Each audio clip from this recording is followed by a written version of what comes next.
The Squirrel Who Lost His Nuts. Once upon a time there lived a very wealthy squirrel family, the Peckertons. The father was very generous, always giving his nuts to the locals in troubled times. But he was getting very old, and was nervous about his son Quentin taking over the family nut business. Due to his old age, the elder Peckerton passed away. The whole town mourned his death.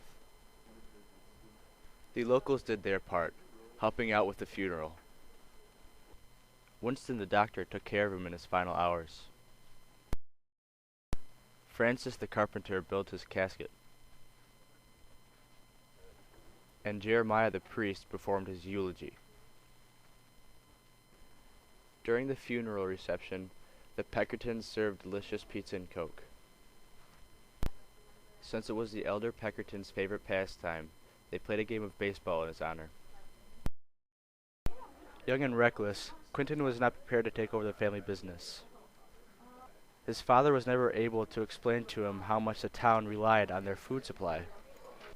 After the funeral reception, Quentin walked back to his home to review the nut supply and plan out the business for the next year. He vigilantly calculated his nut intake for the winter in addition to all the nuts that he would sell on the market. The family nut supply was not kept in just one spot. It was scattered throughout a cluster of trees in small containers. His motto was, better safe than sorry. All of the other residents stored their nuts underground. Quentin had been running his business very well, but he had lost many of his friendships and had become very greedy. He decided to take a vacation to Florida. He couldn't relax. Even though he left the reserve guarded, he was paranoid that someone was after him. Due to his stress, he decided to come home early. When Quentin returned from vacation, he rushed to his nut reserve to find that nothing bad had happened.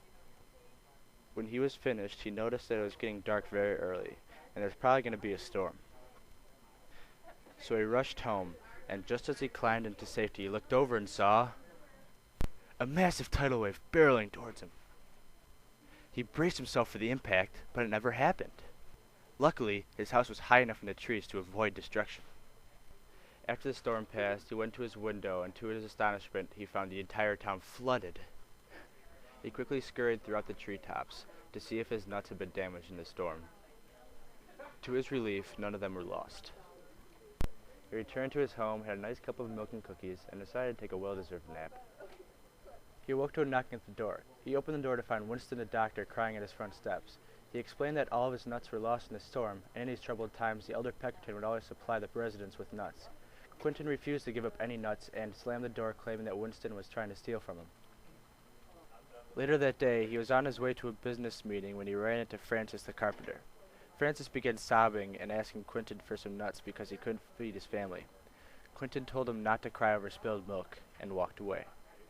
On the way to the business meeting, he saw Jeremiah the priest. As he approached him, Jeremiah began pleading for his help. Instead of listening, Quentin pushed Jeremiah over and kept walking. He finally reached the meeting to find out that it was with some of the nearby town's notorious mobsters, Don Scaitolo. He demanded payment in exchange for protection. Quentin refused, stating that his nuts were already well guarded and he didn't need their help. But Quentin did not know that refusing the Don was not an option. By the time Quentin returned to the reserve, the nuts had already been stolen. After his nuts were stolen, he knew the only person he could talk to was Jeremiah. He broke down in front of him, asking where he went wrong. Jeremiah explained to him that there are enough nuts in the world for everyone's need, but not enough for everyone's greed. From that point on, Quentin realized that it's not all about wealth, but about helping others.